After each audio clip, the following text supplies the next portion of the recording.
Je suis l'un des 4 artistes associés à la scène nationale du Volcan.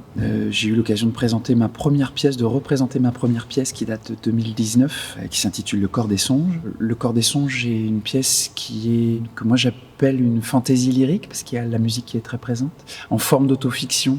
Et j'essaie de tourner autour des traumas, ou en tout cas des questions qui sont perçues aussi comme des traumas lorsqu'on est enfant, et de voir un petit peu comment on a évolué autour de ça. J'essaie de cartographier ce parcours-là, ce parcours d'être humain, de l'enfance à l'âge adulte. Une grande partie de mon répertoire musical est chanté dans une langue imaginaire, qui est centrale dans ces pièces cosmogoniques.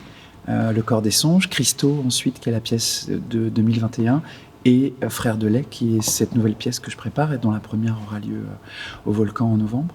Et cette langue que je vois comme ma langue paternelle, puisqu'elle me vient de mon père, est pour moi fondatrice de cet imaginaire que je déploie au plateau ou dans mes disques. On est 2 semaines au Volcan en résidence pour avancer, voire finaliser la création de Frères de lait, qui est ma prochaine pièce.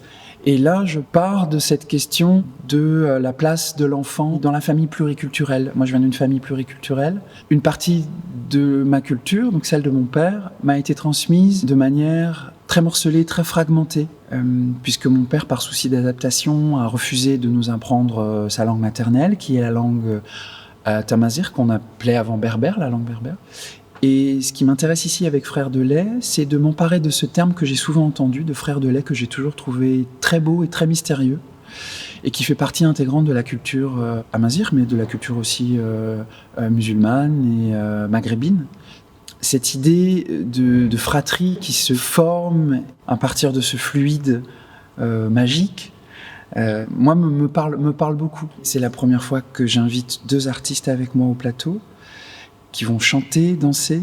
On va tous les 3 jouer de la musique. La partition qu'on a composée avec mon binôme Julien Perraudot est vraiment axée sur la voix. C'est les 3 voix qui vont vraiment tenir et visser la partition. Et ce qui est intéressant pour moi, c'est de transmettre cette langue imaginaire à 2 autres personnes, et qu'ensemble on rentre vraiment dans les sonorités, dans la phonation de cette langue, dans le sens aussi des mots. Ce qui m'intéresse, c'est toujours dans l'écriture de la musique, dans la composition, même quand il s'agit de composition pop, de faire surgir des voix d'hommes, des voix de femmes, des voix d'enfants, des voix d'ogres, des voix de sorcières, de tout un tas d'imaginaires, un imaginaire très enfantin comme ça qui sort.